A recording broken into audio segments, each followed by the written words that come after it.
Përshëndetje të dashur miq, jemi këtu në emisionin, në fakt në puntatën e 6 të podcastit Shine, do të flasim për një sëmundje që ka nevojë për shumë informacion, një sëmundje që në fakt tremb, megjithatë do të kemi specialistin e duhur për ta komentuar dhe për ta diskutuar gjithësisht pikërisht për leuqemin mieloide kronike, është një lloj kanceri i gjakut që fillon në qelizat e palcës së kockës që formojnë gjakun. Kjo sëmundje karakterizohet nga një rritje pa kontrolluar e qelizave të bardha të gjakut, duke e çuar atë në një numër të lartë të këtyre qelizave në gjak dhe në palcë.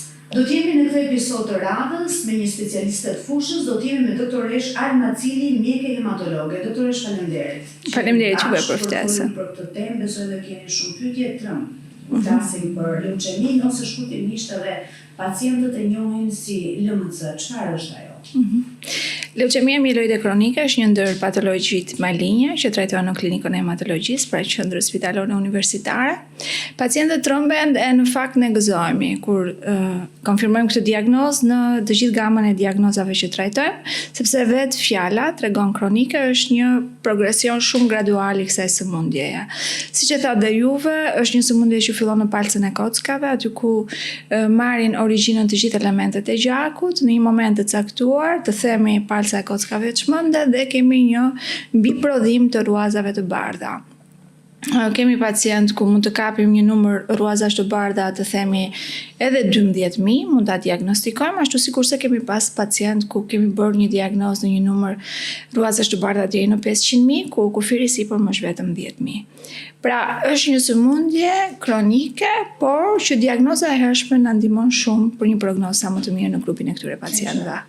Besoj për shkaqe dhe faktorë të rrezikut, të gjithë janë në vërish kureshtar, ndoshta për kuptuar edhe me shpresën që nëse mundet, megjithëse janë sëmundje që është e vështirë për t'i parandaluar, ndoshta mund të ketë një formë ose për të ndërgjegjësuar ose për ta kapur në kohë. Nuk mund ta akuzojmë një faktor apo një tjetër, ne çdo ditë ndeshemi me faktorë të ndryshëm risku, por një nga faktorët e riskut është mosha, është një sëmundje kryesisht e moshës së tretë, pavarësisht se kemi parë edhe në mosha të reja, kemi parë edhe në moshë pediatrike, ka qenë një rast i diagnostikuar vetëm në moshën 3 vjeç.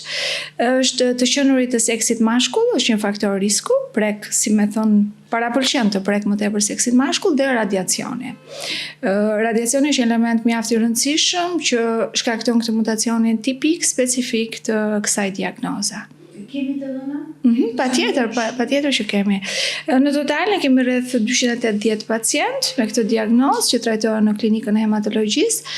Janë ekskluzivisht të gjithë pacientë ambulator, fal terapisë target, që ne disponojmë për grupin e këtyre pacientëve, që do të thotë këta pacientë vi çdo 2 muaj bëjnë një analizë gjaku, marrin medikamentin i cili përdoret në shtëpi nga pacientët. Sigurisht mund të bëjmë një ndjekje më të afërt në momentin e diagnozës, por post kësaj këta pacientë janë pacientë që ndiqen tërësisht nga konsultat tona ambulatore. Besoj që simptomat ose ndoshta pa arritur deri tek simptomat, kurse tek ata që i ndjejnë, çfarë duhet të kemi parasysh pacientët? Përgjithsisht janë pacientë që vinë, gjëja e parë që ankojnë është një farë lodhje në stadiet e para të sëmundjes, ose të themi në momentet pranë fillimit të sëmundjes, është lodhje, mund të kemi një ngopje të shpejtë, por pacienti thotë, unë konsumoj vetëm gjysmën e vaktit, drekës apo darkës dhe ndjej që ngopem. Dhe kjo vjen për shkak të zmadhimit të shpretkës, mund të kemi djers natën, mund të kemi rënje në peshë, në stadiet më të avancuara sigurisht mund të kemi rënje të elementeve të tjera të gjakut. Pacienti mund të ankojë për anemi, mund të ankojë për njolla në lëkurë. Pra, përgjithsisht janë simptoma jo shumë specifike, por ajo që ndihmon dhe që ndihmon jashtëzakonisht shumë do ishte një analizë gjaku. Një analizë gjaku është ajo që na orienton drejt diagnozës së kësaj sëmundjeje. Ja, kjo është e vetmja formë. Është e vetmja formë. Përgjithsisht mund të vinë janë pacientë. Një analizë thjesht gjaku është e vetmja indicie e parë që ne na çon të themi të dyshojmë mbi këtë sëmundje, por sigurisht pastaj janë dhe ekzamini me shtesë. Zakonisht janë pacientë që ndoshta kanë bërë një analizë gjaku për një arsye tërësisht tjetër. Ka shumë pacientë që shkojnë për analiza për shkak të një viroze, duke menduar se është COVID, aty vjet re një numër i lartë ruazash të bardha dhe më pas kanalizohen për tek konsultat e një hematologu. Kryesisht disa më e madhe pacientë që vinë tek ju, vinë marrë shkas nga simptomat që ju përmendët pak më parë, që duken disi përgjithshme apo prej analizave gjaku, në check-upit thjesht që Ka pacient që mund të vinë për shkak të një analize të thjeshtë që kanë kryer, ashtu sikurse ka pacient që mund të vinë në stade shumë të avancuara, duke qenë se vetë kjo sëmundje ndahet në 2 stade kryesore. Pra kemi formën kronike, kemi edhe më pas fazën plastike që trajtohet tërësisht si diçka tjetër. Pra kjo sëmundje tani më mund të ketë progresuar në formën akute dhe pastaj sigurisht mirëkohet si leuqemi akute ku prognoza është shumë e errët. Pra një analizë gjaku do t'i moshoja fort, një analizë gjaku të paktën një herë në vit nuk do ishte keq për askënd. Absolutisht po. Absolutisht. Absolutisht, një herë në vit zakonisht ne, më falni se ju ndërpreva, ne rekomandojmë pranë ditëlindjes, pak para ose pak pas ditëlindjes në mënyrë që njerëzit të kujtohen. Po një analizë gjaku, një gjak i thjesht, qoftë edhe pa arsye apo dhe me një arsye tjetër, do ishte mirë që nëse kemi këtë numër të lartë rrozash të bardhat, ta shitë një hematolog. Është më mirë një konsult nul sesa një konsult që ka qenë shumë e nevojshme por që s'është bërë kurrë. Në qartë, ne thamë që diagnostikimi në kohë shumë e rëndësishëm, por besoj edhe trajtimi. Nëse ne ecim me diagnostikimin në kohë, trajtimin në kohë, mbahet në kontroll dhe a rrezikojmë jetën. Është një sëmundje, është ndër llojet e kancerit ku është zhvilluar për herë të parë target terapi në këtë sëmundje, por dhe ndër herët e para për sa i përket asaj që quhet onkologji precizive apo onkologjia precizionit.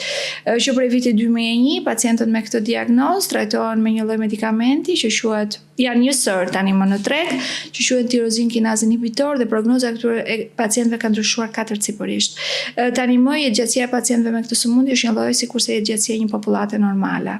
Sikurse ju themi shpesh pacientëve, juve dhe sikur të mos e kishit këtë sëmundje do jetonit aq të themi sa ka qenë e shkruar të jetonit. Pra nuk është se ndikon.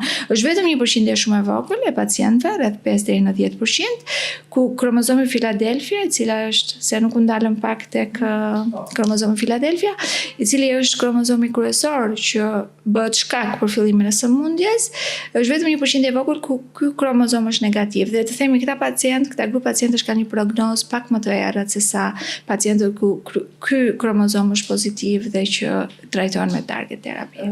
Është çështje predispozite për të kuptuar ne më shumë apo një çrregullim që ndodh ashtu që ju e kuptoni më mirë edhe në gjuhën mjekësore?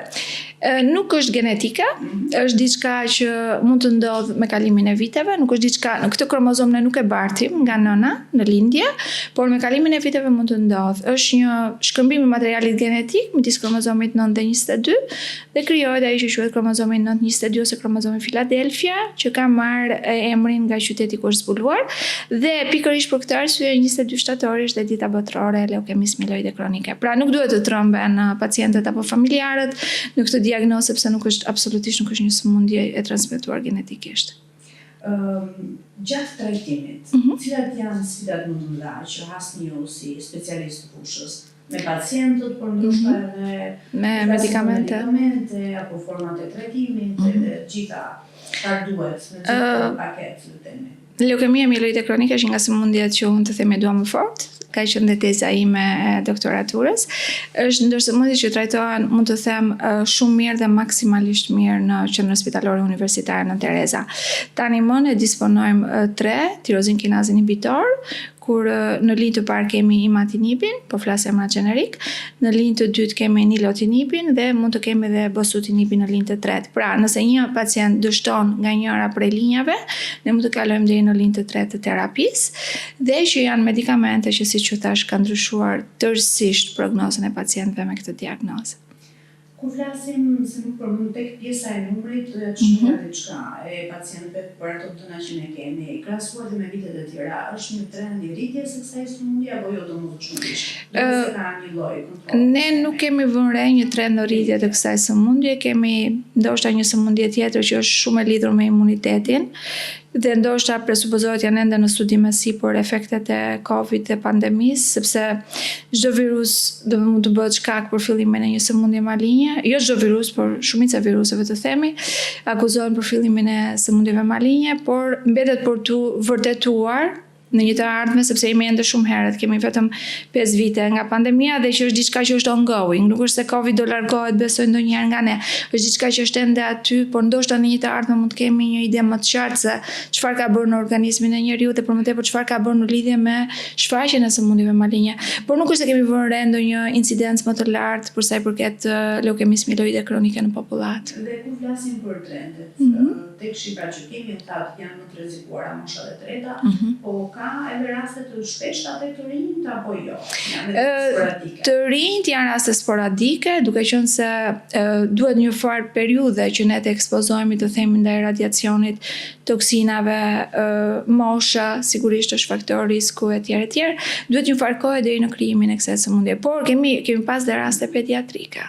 Domethënë nuk mund t'i vësh emrin që se kush e ka shkaktuar kjo apo ajo substancë apo kjo toksinë apo ajo toksinë, por ne të gjithë jemi të ekspozuar çdo ditë ndaj gjithçkaja.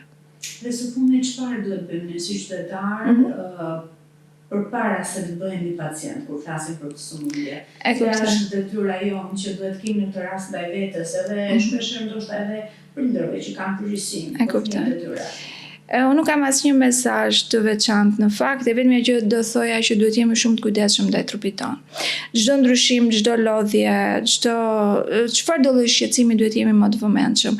Nuk kushton asgjë një konsult me mjekun e familjes për shqetësime nga më të ndryshmet, nuk kushton absolutisht asgjë një analizë gjaku komplet dhe mbi gjitha nuk kushton absolutisht asgjë që pacientët të paraqiten në qendrën e konsultave spitalore sipas sistemit të referimit, që pastaj fillojnë gjithë diagnoza e kësaj dhe trajtimi, dhe jo vetëm tek ne, por këta janë pacient ku medikamenti rimbursohet tërësisht nga sigurimet shëndetësore dhe janë pacient që më së shumti trajtohen në qendrën spitalore universitare Nën Tereza. Por kam edhe diçka të vogël, duhet edhe nga eksperjenca natyrisht e juaj edhe unë që kam pasur mundësi shpesh flas me specialistë të ndryshëm, ende që dojmë tek pjesa e edukimit, që do të thotë ende ne kemi pak frikë për të përballur me sëmundjet si popullsi. Çfarë duhet bëjmë më shumë tek kjo pjesë? Në fakt kjo është e vërtetë sepse pacientët përgjithsisht vinë vonë. Pacientët përgjithsisht tash vinë në momentin që kanë filluar shenjat dhe simptomat mirëfillta të sëmundjes si